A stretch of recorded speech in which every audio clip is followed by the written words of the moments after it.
আজকে comparative medicine করাই। Comparative medicine বলতে আমরা আজকে লিডাম্পাল আর হাইপেরিকাম করাবো।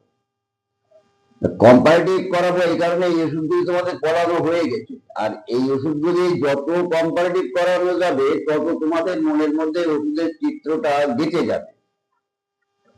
আর কম্পারেটিভ না করতে পারলে সিঙ্গেল মেডিসিনে আসা যায় না, আর সিঙ্গেল মেডিসিনে আসা না গেলে হোমিওপ্যাথি হয় না। অর্থাৎ ওই আর্নিকা, হাইপেরিকাম, লিডাম সব একসাথে খাও পরপর, ওটা ঠিক হোমিওপ্যাথি হয় না। যাক, তাহলে আমি লিডামের সাথে যদি হাইপেরিকামের তুলনা করি, তাহলে প্রথমে লিডাম কিন্তু হাইপেরিকাম থেকে একটু গভীর তীরী ওষুধ, অ্যান্টিসোরিক এবং অ্যান্টিসাইকোটিক। হাইপেরিকামের সেই কথাটা খুব একটা ওরকম বলা নেই। তো লিডামের রুগী, লিডামকে সাথে রেখে হাইপেরিকামটা তুলনা করি। লিডামের রুগী এমনি শীতকাতর, আর শরীর তার একটু ঠান্ডা থাকে, আর এই অবস্থায় সে আরো ঠান্ডা চায়। শরীর ঠান্ডা আর ঠান্ডায় সে উপশম পায়, একটা অদ্ভুত ব্যাপার। শরীর ঠান্ডা হলে মানুষ গরমে উপশম পায়, আর এই ঠান্ডা শরীর সে ঠান্ডায় উপশম পায়, একটা অদ্ভুত ব্যাপার। যার কারণে এই লক্ষণটা আমাদের মনে রাখা দরকার। আর লিডাম্পাল হচ্ছে বাতধাতু প্রবণ। বাতধাতু প্রবণ এর ব্যথাগুলি সাধারণত নিম্ন অঙ্গের থেকে ঊর্ধ্ব অঙ্গের দিকে উঠতে থাকে। নিম্ন অঙ্গের থেকে ব্যথাগুলি ঊর্ধ্ব অঙ্গে উঠতে থাকে। হাইপেরিকামও কিন্তু নিম্ন অঙ্গের থেকে ব্যথাগুলি ঊর্ধ্ব অঙ্গের দিকে উঠতে থাকে। আর আক্রান্ত স্থানে বাতের রোগী হোক, চোখে আঞ্জনা হোক, ম্যাস্টাইটিস হোক, বা আঘাত লাগা কোনো স্থান হোক, লিডামের ঠান্ডা জল দিলে বা ঠান্ডা সেখানে ফর্মেন্টেশন করলে, ছেঁক দিলে, ঠান্ডা জলে ছেঁক দিলে, এমনকি বরফের মতন ঠান্ডা জল লাগালে তার জ্বালা যন্ত্রণা, কষ্ট, ব্যথা উপশম পায়। এটা হচ্ছে লিডামের কিন্তু চরিত্রগত লক্ষণ। তাহলে কি হলো? বাতধাতু প্রবণ, আর রুগী একটু শীতকাতর বা তার দেহটা ঠান্ডা, আর ঠান্ডায় উপশম পায়, খুব ঠান্ডায় উপশম পায়। আর বাতের ব্যথাগুলি সাধারণত ক্রমান্বয়ে নিম্ন অঙ্গের থেকে ঊর্ধ্ব অঙ্গের দিকে ওঠার একটা প্রবণ। পায়ের বুড়ো আঙুলে যন্ত্রণা, পায়ের গোড়ালিতে ব্যথা, তারপরে আস্তে আস্তে হাঁটুতে ব্যথা, তারপরে আস্তে আস্তে কোমরে ব্যথা, এইভাবে ক্রমান্বয়ে হয়। আর যদি নার্ভ সিস্টেম আক্রান্ত করে তাহলে নিম্ন অঙ্গের থেকে ঊর্ধ্ব অঙ্গের দিকে প্রবাহ হয়। এটা হচ্ছে লিডামের একটা ধাতুগত লক্ষণ। তো লিডাম্পাল ন্যাচারালি আমাদের সমাজে যেটা ব্যবহার হয় বেশিরভাগ মানুষের হাত দিয়ে, সেটা কি হয়? সেটা সুস ফুটলে হুল বিদ্ধ, হুল, হুল শব্দের অর্থ অগ্রটা কাটা, কাটার মাথাটা সুচালো, সুচাগ্র। এই সুচাগ্র কোনো বস্তু ঢুকলে আমরা লিডাম্পাল ব্যবহার করি। মৌমাছিতে কামড়ালে মৌমাছির আলটা ওই সুচাগ্র, যার কারণে এই সুচাগ্র বস্তু কিছু যদি ঢোকে, দেহেতে বিদ্ধ হয়, তাহলে ঝাঁটাঝাট লিডাম্পাল ব্যবহার করা হয়, কিন্তু সেটা কিন্তু ঠিক নয়। কারণ শুধু কাটা ফুটলো আর লিডাম দিয়ে দেবো, আমার সেখানে কোনো রকমের কোনো মডালিটিস নেই। এমনও তো হতে পারে স্নায়ু আঘাতে, সেই কাটার দ্বারা স্নায়ু আঘাতে তার লক্ষণগুলি হাইপেরিকামের মতন, তাহলে কি আমি লিডাম দেবো? না। তাহলে হাইপেরিকামের লক্ষণগুলি কি? হাইপেরিকামের যদি আঘাত নিয়ে আলোচনা করা যায়,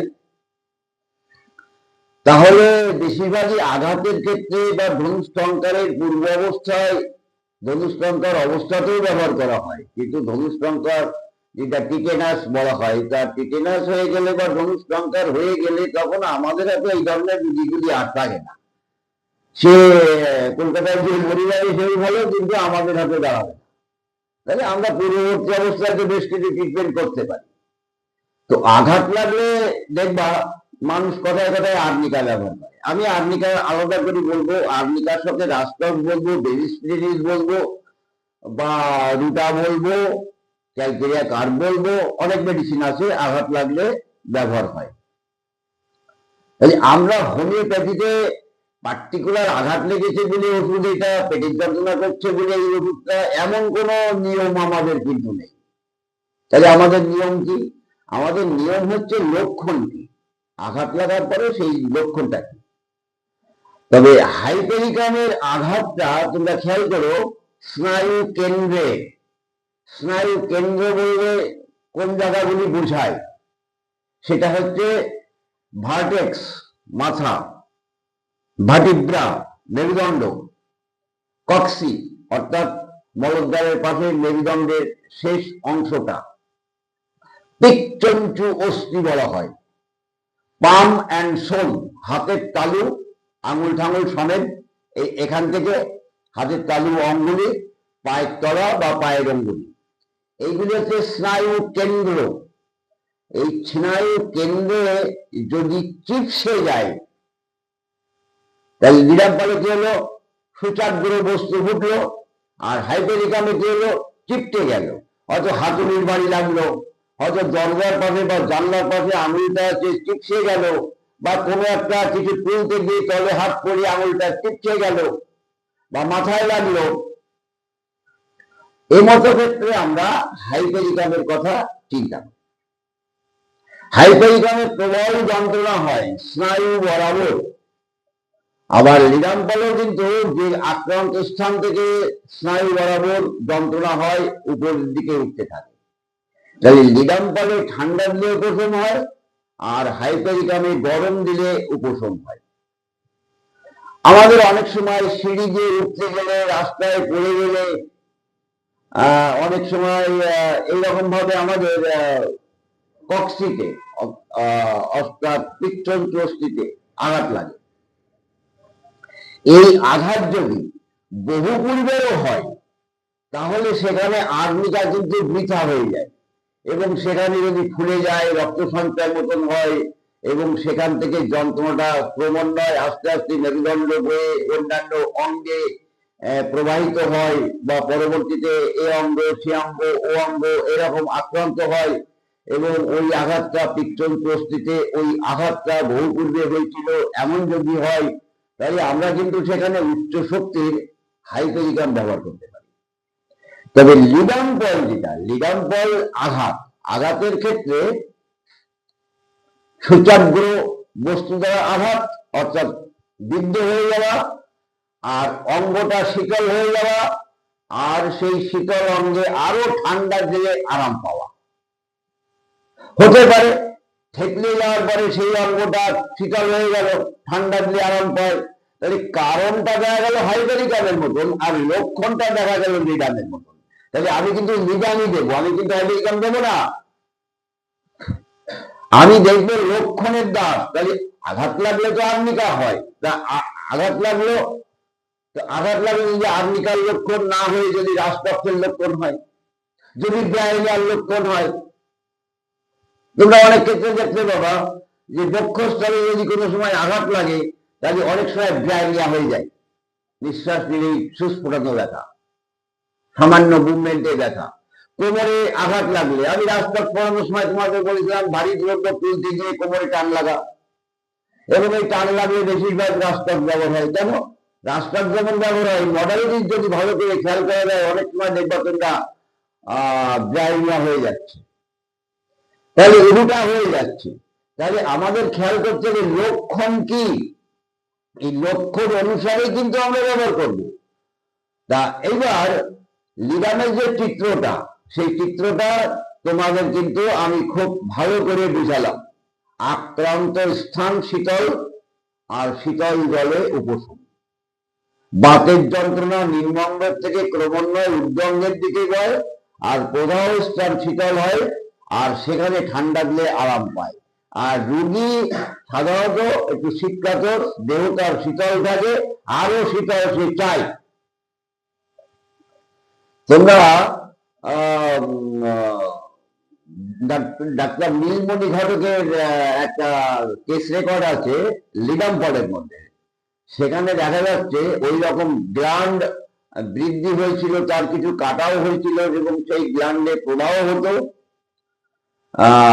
বা সেই গ্ল্যান্ডগুলি ট্রিটমেন্ট করতে গিয়ে রোগীর ধাতুগত অবস্থার মধ্যে যে লিডামপল পাওয়া গেল এবং লিডামপল ব্যবহার করার পরে প্রাথমিকভাবে সেই গ্ল্যান্ডগুলিতে ব্যথা সৃষ্টি হয়।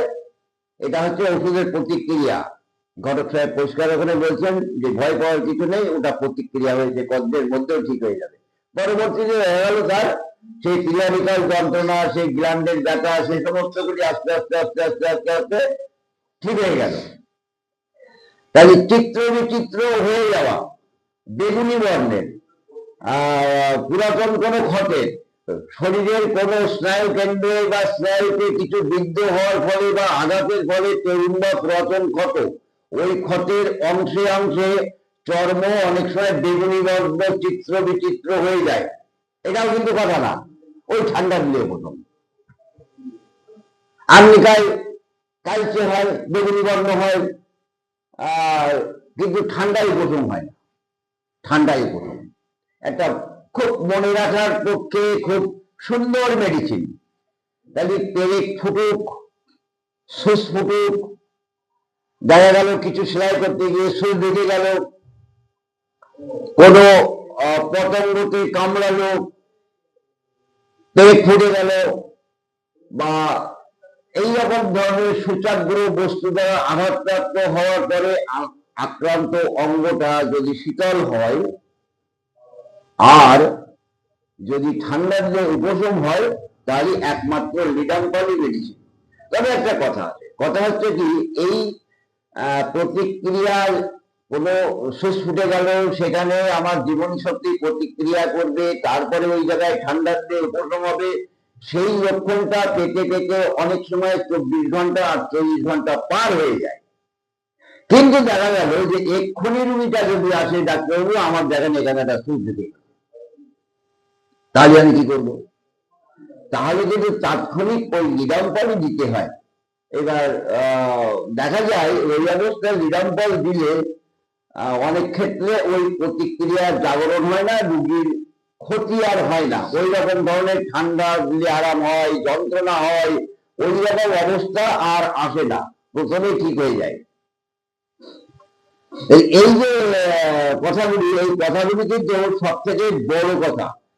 এই ধরনের সুস ফোটা, আঘাত লাগা ক্ষেত্রে যে ধনুষ টঙ্কারটা আসে, এই ধনুষ টঙ্কারের পূর্ব অবস্থায় আঘাত লাগলে লিডামপল বলা হয়, লিডামপল কিন্তু বলা আছে, যদি লিডামপল ব্যবহার করা হয় প্রাথমিক দিকে, তাহলে ধনুষ টঙ্কারের প্রতিষেধক হয়ে যায়, অর্থাৎ ধনুষ টঙ্কার তার থেকে আর আসে না। ওই জন্য বলা হয়, অনেকে বলে যে হোমিওপ্যাথিতে আমাদের টিটেনাস আছে, অর্থাৎ আমরা হাইপেরিকাম বা লিডাম ব্যবহার করি। লিডামপল ব্যবহার করার ফলে তার ধনুষ টঙ্কার নিবারণ করিবে ডাক্তার কেন্ট। তাহলে কাটা ফুটুক, সুস ফুটুক, বা এইরকম ধরনের কোন সূচাগ্র বস্তু ফুটুক, সেখানে ধনুষ টঙ্কার নিবারণ করার মূল ক্ষমতা একমাত্র লিডামপল রাখে, যদি তাকে পূর্ব অবস্থায় ব্যবহার করা যায়। কারণ ধনুষ টঙ্কার মতন রোগগুলি আসতে অনেক দেরি হয়।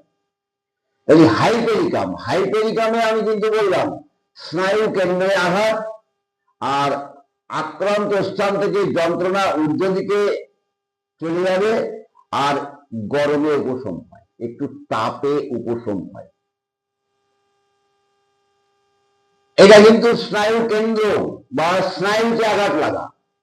অনেক সময় সুচ ফুটানোর পরে, ইঞ্জেকশন করার পরে সেই জায়গাটার যন্ত্রণা ব্যথা আর যাচ্ছে না, আমরা লিডামপল কিন্তু ব্যবহার করতে পারি। তার কারণ ওই যে সূচাগ্র বস্তু ফুটে গেছে, তারপরের থেকে ওই জায়গাটা আহত হয়ে আছে, যন্ত্রণা ব্যথা আছে, আমরা কিন্তু লিডামপল ব্যবহার করতে পারি। যেমন অনেক সময় কোনো অপারেশন, কোনো ধারালো বস্তু দ্বারা কেটে গেল, কোনো অপারেশন দ্বারা কেটে গেল, কেটে যাওয়ার পরে সেই থেকে আজকে 2 বছর 3 বছর ধরে ওই জায়গাটায় একটা ব্যথা আছে, যন্ত্রণা হয় মাঝে মাঝে, আমরা কিন্তু ওই জায়গাটা স্ট্যাটিসেগিরিয়া দিতে পারি। তোমরা মন দিয়ে শুনবা, হয়তো আমি 2টো ওষুধ দিয়ে আলোচনা করবে বলে বললাম, কিন্তু এখানে অনেক মেডিসিন গুলি অনেক সময় এসে যায়, বলতে হয়, না বললে ঠিক যেন হয় না।